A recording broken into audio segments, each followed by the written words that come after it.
தமிழகம் எங்கும் கிளைகள் கொண்ட Anthamal institute of hotel management and hospital management படிப்பில் சேர்வதற்கான அட்மிஷன் நடைபெறுகிறது.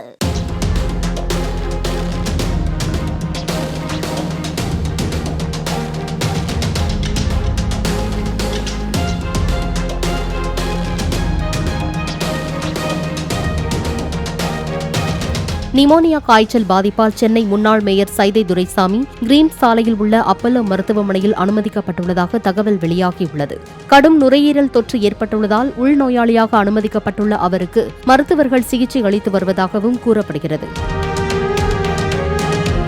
தமிழகம் எங்கும் கிளைகள் கொண்ட Anthamal institute of hotel management and hospital management படிப்பில் சேர்வதற்கான அட்மிஷன் நடைபெறுகிறது.